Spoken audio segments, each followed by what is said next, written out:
All right, guys. So Tarkov TV, it's over with. I've watched it like 3 times now to make sure we got everything covered, but it was huge. There's an immense amount of information that was covered in there. I'm going to boil it down as best as I can here to get you through it so that you're up to speed. You know what's going on. We got everything from technical work and what they're doing on bugs and making the game better, some gun leaks, the release of the Chronicles of Ryzhy, which the link's down in the description below if you want to watch that, as well as some redeemable codes for free stuff and a new event. Where it leads, we don't know, but there's a new event coming, or it's in place, and we'll see where that leads. It's linked to Ryzhy, obviously, at least I'm pretty sure. So let's get into it, get you guys up to speed. So one of the first things we got was this video playing in the background here from BSG. Again, I'll put a link down in the description. It's making fun of YouTubers. It's actually kind of funny, but it's talking about dynamic loot within regards to loot boxes and crates now. Nikita said cash and weapon boxes and stuff. So don't know what this affects. Don't know if it's like jackets, duffel bags, med boxes, crates, all of I don't know what it's affecting. He made it sound like it was already active, but I think it was a misspeak, or they haven't turned it on yet, because I've been running around and I haven't noticed anything missing. Stuff is everywhere where they said it was. So this will just be more on the dynamic loot side of things, and we'll have to see how it plays out. I'm not sure yet. As soon as I know, I'll let you guys know more information. Right now it seems to be either in limbo or really rare. Now, in addition to this, Nikita mentioned that they have banned 25,000 cheaters in the month of March, about 25,000. This was done through new features with BattleEye, stuff BSG's doing themselves. And then Nikita added on top of that something big is coming, something that's going to make things a lot harder. Here, you can hear Nikita's words for himself. And again, it's not done yet, because we plan to do something big that will actually break a lot of stuff for cheaters and for cheat developers, so they not be able to make cheats easy. It's not easy right now, but after this feature, after this update, it will be totally nightmare for them. And this is it. Then after that, he gets into talking about Unity 2021, which he knew's coming, but specifically, he got into the specifics of why it'll help. It's going to help with optimizations, so on their end they can get more stuff done more quickly to make the game run better, and it'll just make the game run better as it is, as the engine upgrades. They're going to be able to update the graphics, which is a big deal, make the game look better. Memory consumption is going to be reduced, was something he mentioned, which that's huge for a lot of people, because it's getting to the point now where some of these maps you have to have 32 gigs of RAM even to play the map, or enjoy it at least when you're on it. And then it also, he didn't mention this, but this is something from some of the research I've done. It does have implication on cheating as well. There are some of the stuff that the cheaters use in their programs that exploits the engine itself. Stuff that's kind of out of BSG's hands. It's really complicated, but nonetheless, hopefully these updates to Unity not just make the game run better and things smoother, it makes it harder on the cheaters, more difficult for them to get away with their shitty shenanigans. Now, in kind of how Nikita does things, he kind of bounces around a lot. So there's going to be some stuff that I'm not going to say that's right, simply because we don't know exactly what Nikita meant. I've asked BSG for a little clarification on a couple of things, but it'll probably be a couple of days before I hear on that. The biggest thing that they mentioned was a technical patch in May, a big one, another big one in May. The list of things here that they went through is they are the quote is fundamental change of architecture, of visualization, and synchronization of players on the client and their connection to the server. So this has to do with how the game deals with basically information sent and how your computer analyzes it and the servers and all that stuff. And the goal is they want to get more players on the map, and on certain maps like Streets, they want to push it to 60 possible players. But what this means for other maps that don't have 60 players is the game will run more smoothly, less lag, less hiccups, less kind of issues with loss of data, packet loss, all that kind of stuff. That's the end goal. Essentially, less info going through the hose, the data line makes the overall gaming experience that much more smooth to use. Now, probably one of the biggest things Nikita mentioned was them redesigning the core of the game code. They're going to rewrite everything from the ground up, it sounds like. They're bringing extra people in, maybe using some technology. Kind of flipped his words a little bit there. I'm not sure exactly what he meant. But regardless, this is massive. A lot of the problems people know we have in Tarkov are based on the quote-unquote spaghetti code. So this is going to be a process of unraveling that. They're going to take a while. It's going to make the game run better. Hopefully it's going to make updates faster, easier, more efficient.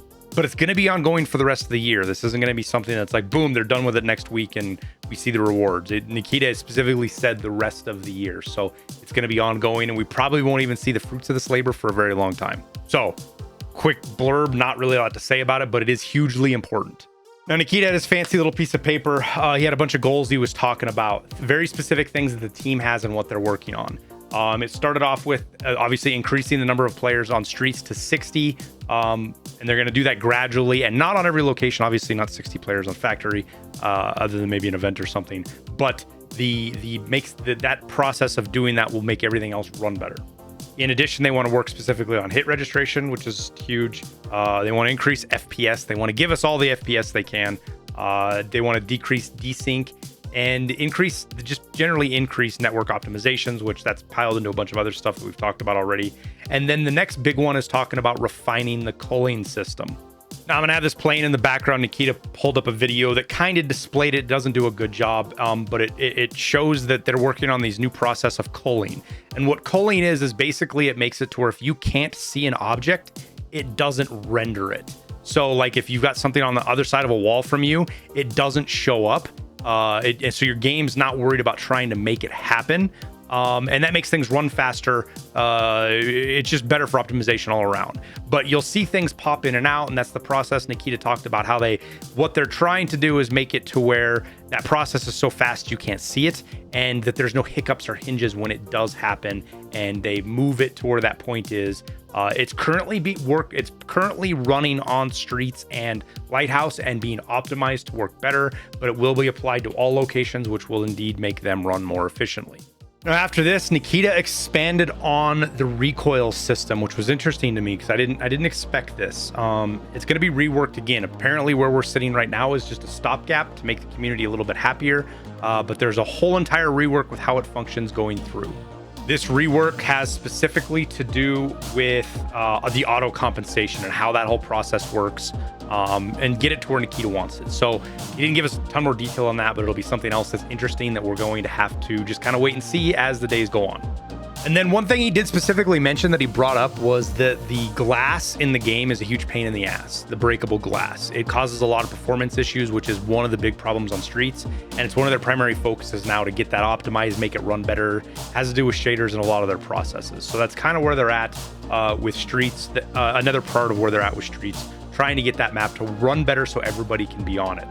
After that, he talked about the boss at Lexos. There is a boss coming. A lot of you might already know this, but he kind of reaffirmed it. The Lexos dealership, he said it's going to be one of the last places you want to be because it's going to be really dangerous. It's going to be set up kind of fortress and hard to get into. He said, think of water treatment plant on Lighthouse, something along those lines as far as difficulty and getting into the map.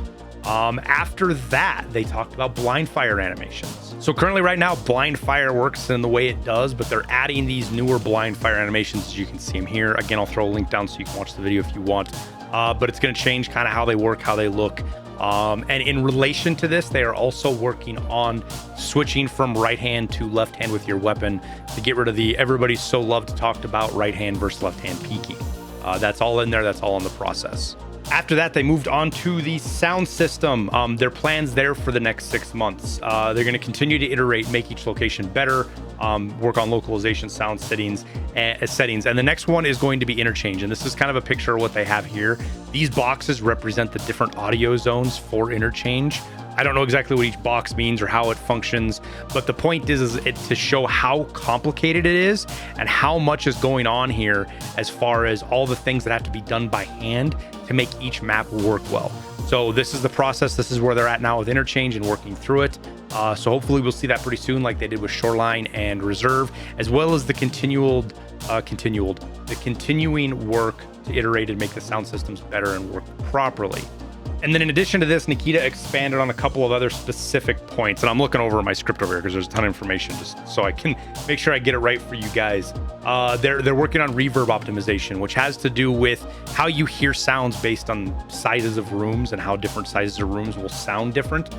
They've got subsystems for sound diffraction that they're working on, which basically has to do with how sound is impacted by objects in front of you, like a little sign or a bigger box and things like that, and how that can affect how you hear the sound as obstacles. Because right now there's even some bugs that'll happen that like a little ATM machine will completely occlude the audio like there was a wall there. So that's just stuff that has to be worked on bit by bit by bit, built into the new Oculus sound system. They have they're working a lot on this update for that sudden sound shift from indoor and outdoor, right? We basically have two zones. If you're inside, you hear gunshots one way and ambient sounds one way. If you're outside, you hear them another. And it's just a sudden flip of a switch as soon as you go in and out of a door. Kind of jinky. Nikita even doesn't like it. So they're working on systems that'll make that more gradual and more realistic sounding for everything from gunshots and ambient sounds to gear and all that kind of stuff. And speaking of that, speaking of the gear stuff, Nikita was talking about how there are sound stutters and how these specifically lead to the complete absence of sounds, which people have been running into a lot, especially in the last couple of days, places like Shoreline and stuff like that, where it feels like you'll cross an occlusion zone or one sound place to another, and the game just doesn't recognize it. And you're still, like, your character is still in that sound box, and you're not making sound for other people. And it's really frustrating to have the sound do that.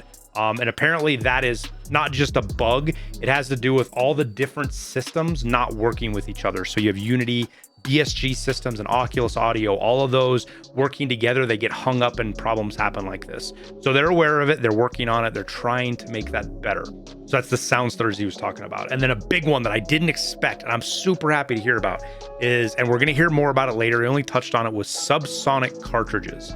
So basically what this means is right now there's no difference in the sound your gun makes based on subsonic or supersonic ammo. So apparently we're going to get some quieter, maybe they're going to make subsonic ammo quieter and regular supersonic ammo louder. I don't know. The only thing he got into specific were that there was going to be parameters based on suppressors durability that affect not only like visual things that happen in them and certain like maybe even malfunctions or things like that, but their sound is affected by the quality of the suppressor as well.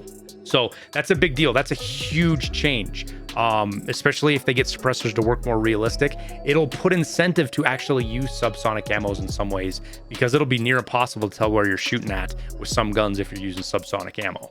The next little bit, Nikita kind of expanded on while Demirky was playing here about features that are basically, he didn't use the word triage. I'm using the word triage, but they're triaging new features and things they're trying to add to the game.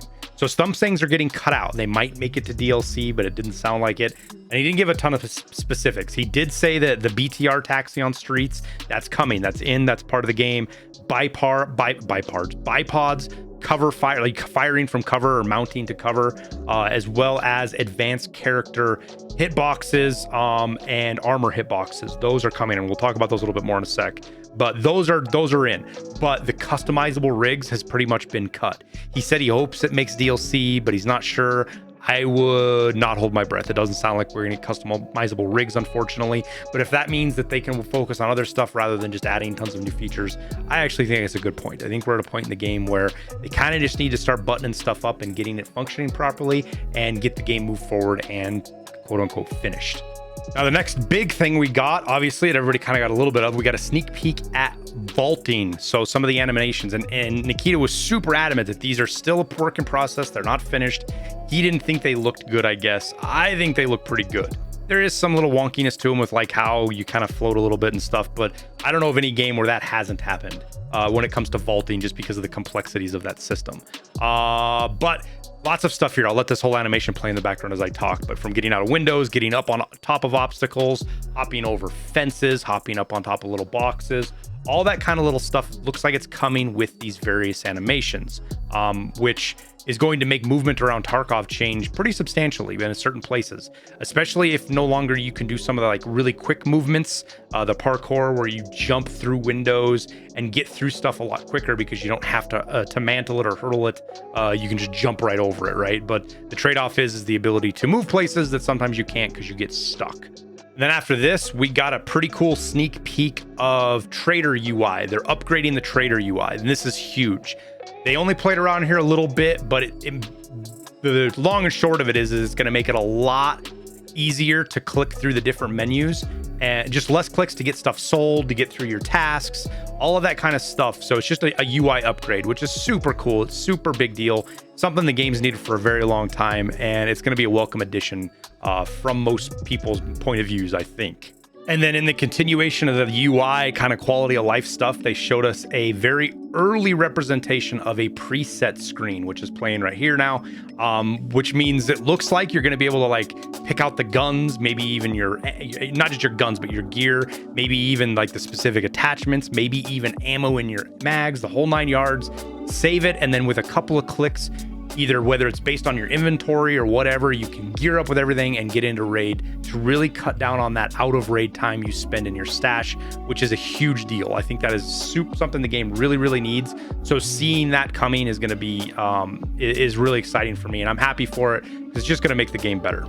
Now, not quite as big of a deal, but also something that is going to impact gameplay. They brought up the new friends list, how it's going to function. And with this, here, let me get out of the way actually real quick. With this, you can see there's some stuff here for arena even, some ranking systems. There's obviously new character picture faces. There's a lot more interactivity here and a lot more information you can get from looking at people, which is pretty cool. We'll just have to see where it goes and what else it gives us. Now, after this, we ended up with a bunch of gun previews, if you will. The one behind me right now is the 9A91. It is I think it's a submachine gun technically. It's a 9x39, so same thing as the VSS, the same ammo. But it's a new addition to that. Something a little more compact, harder hitting than some of the other guns out there for sure. So just a cool little addition, a Russian gun that's out there. And then after that, we have the AK-12, and its whole lineup is how Nikita perused it. Without getting into a bunch of info about the AK-12, there's a whole bunch of variants and things with it. So it's going to be a whole bunch of new weapons, depending on how they added there. He was showing here about just the detail that they can get into on the guns if they want, and how they're basically ready to go. So I think they're just kind of waiting to filter them in just to keep content coming. We're also going to get the SVT-40. Which is behind me right now, this is a Mosin mated with an SKS. This is a semi-auto Mosin. It shoots 7.62 by 54R, box mags. This thing is going to be a nightmare in the game, especially early wiper. It's going to be a great thing for low-level players to run because it's going to hit hard. SVD, poor man's SVD, if you will.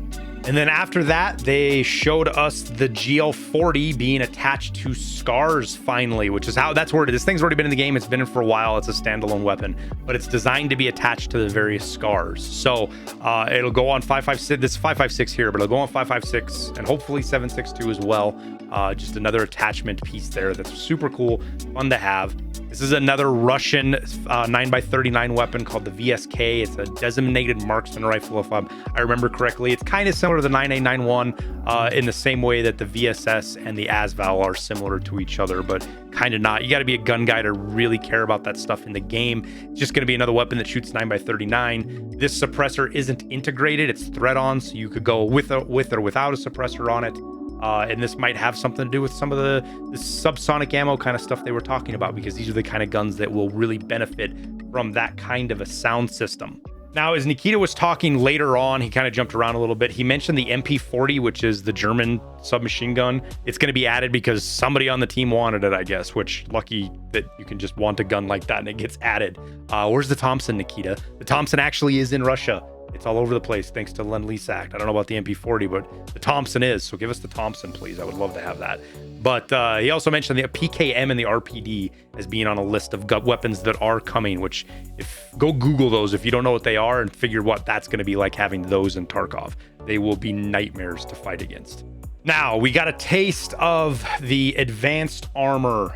Said I'd talk about this later. The advanced armor hitboxes as well as replaceable plates. You can see here he's got a Gazelle. They've got front, back, left side, right side, partially damaged plates, things that can change in and out, as well as some kind of weird neck armor. I'm not super familiar with the Gazelle on what that is, but you can see there that there's some kind of neck armor piece for it. So as far as what plates are going to go where, what can go in what, we don't know yet. This might just be a test bed. This might not be representative of what we're going to see at all, but you'll have the potential to put armor, the more advanced hitboxes, not just with armor, but with our characters as well, as far as sides, fronts, backs, looks like neck even, things like that are all in the works, pretty far advanced as well. Now, the next one Nikita got into, this one wasn't all that big of a deal for a lot of people, but I think it's really cool. They're adding animations to the hideout. We got a little bit of a taste of this before. So when you go into a module, your PMC is going to be doing things at each module. It just adds a little bit of immersion, makes it look a little bit cooler, a little bit more plugged into what's going on. So that's kind of nice. Again, not a huge deal. Some people aren't even going to care about it, but it's something he brought up. I figured I'd point it out. Now, he didn't get into a lot of detail because he wants to talk about it later, but we're going to get some kind of ammo loading interface. And to me, I asked for clarification from BSG on this because I'm not 100% sure what it is, but to me, what it sounds like is with your presets and things like that for loading magazines. I don't think this has to do with like animations in raid or crafting or anything like that. I think it specifically has to do with loading mags, getting ammo into mags based on kind of a preset. Now, after that, we got what was a pretty good arena teaser. I'm going to give you a little bit of it here. I'll put a link that links, because there's no link to this anywhere yet. This is like a teaser video. We didn't get any video clips of this yet, so I'll link to the timestamp on the VOD on Twitch so you can go watch it for yourself. Go do it because it's pretty cool. The audio, things like that. It got towards the end. Nikita was talking, but he was muted and didn't realize it, so we missed out on some of that. I'll fast forward here to that part just a little bit, but he was going through screenshots, and then when he was talking about these various screenshots, he mentioned afterwards that there's a rank system. There's 2 game modes right now, team fight and shootout, which team fight's 5v5, shootouts 2v2 and 3v3. There's new matchmaking that's being designed specifically for Arena that will make its way into Tarkov as well, probably, which is kind of cool. I don't know if that means there's going to be like a rank system so you don't get like newbies and chads playing against each other. I doubt it because Nikita said he doesn't want that, but maybe it's a system that makes the matchmaking happen a little bit quicker. On top of that, there is going to be tons of custom game mode options to do things like tournaments, with just tons of options you can do with AI and other settings you can do outside of the competitive side. And then the last thing he mentioned was that the tick rate is going to be for the server specifically for Arena are going to be higher and at esports standards. He didn't say standards, but he used another word. I can't remember what it was, but higher tick rate servers for Arena. He did mention Lightkeeper briefly. He doesn't want to give any information on it. He doesn't want to spoil it because it's end game content, but there are more mechanics coming for Lightkeeper. We don't know when. We don't know any more than that. That was pretty much all he said. Now, during the whole process of the podcast, he spit out a couple of promo codes. These work different than their promo codes. They've worked different in the past. They've never done like this. There's a couple of ways you can redeem them. The simplest one is to go to your launcher, go to activate code, and you just type the codes in here. I've already done it, so it doesn't work for me. I can't type them in for you. I will put the codes down in the description. They are one word, Podcast Night, Unity 2021, Vaulting, STREETSBOSS, 60 players. So there's 5 of them. They're one word mashed together here. I can show you on the messenger. Actually, I haven't even collected mine yet. Here's what they are. You can pause the thing, Podcast Night, Unity 2021, Vaulting, STREETSBOSS, 60 players, right? And it's pretty good stuff. So go get your free shit. I don't know how long it's going to last. Hopefully a little while. So those that weren't necessarily watching the podcast or watching it late or getting home from work tonight or tomorrow when you watch this, you can go get all of this stuff. I mean, you see there's a graphics card, a fuel, a moonshine, Tetris, some other valuable items, some stuff you can craft with. A dog tag case, almost forgot about that, and defib, all that kind of stuff. Non-found in raid, but you can still use it to craft. You can still use it to barter. You can vendor it, whatever you want to do. It's all in there for you to use. So make sure you go get that. Now, playing in the background behind me right now is the Chronicles of Ryzhy, just starting. I'm only going to do a little bit of the intro. I don't want to spoil it for you. Go watch it. Link as everything else. The link's down in the description. It's really good. It's entertaining. It's fun to watch. And it's important for the game. It actually ties in directly with the game because we got our first event out of this. And the event might kind of tip you off a little bit as to what happens in the Chronicles of Ryzhy, but let me pause it. I'll open up the game and we'll talk about the event, which I did a little video on just a little bit ago. If you already saw it, great. If not, let me point this out to everybody who has not. Therapist sent us a message talking about how somebody's shot, her friend needs bandages to help this person that's injured, and somebody that's super important, influential, blah, blah, blah, blah, blah. And what it did is it opens up this task on Therapist. If you go look right here, where you got to turn in bandages, army bandages, things like that. And they don't have to be found in raid or anything. You can quite literally go to Therapist.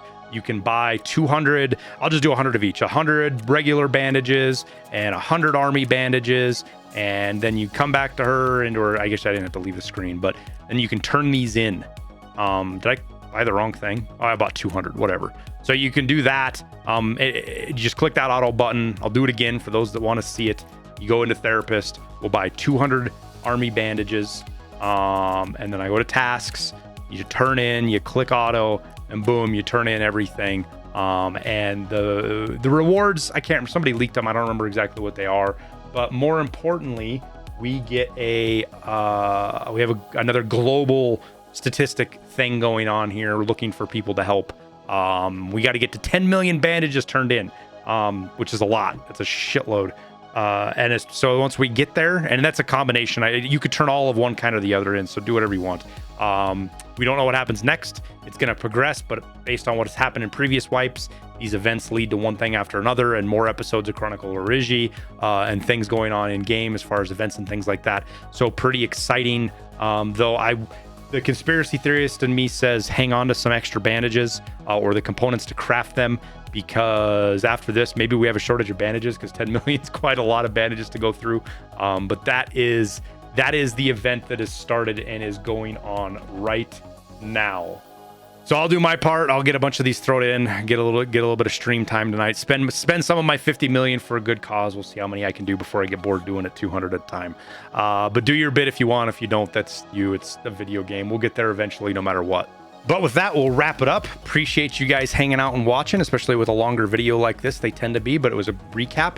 Make sure you hit that like and subscribe button. Help me out, because I helped you out. That's the only thing I ask from you guys, is a little bit of support on that end.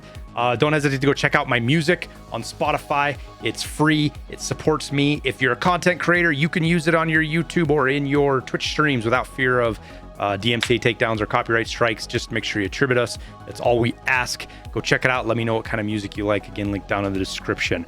We'll wrap her up there. Appreciate you guys watching. I wish you the best of luck in your raids, and we'll see you in Tarkov.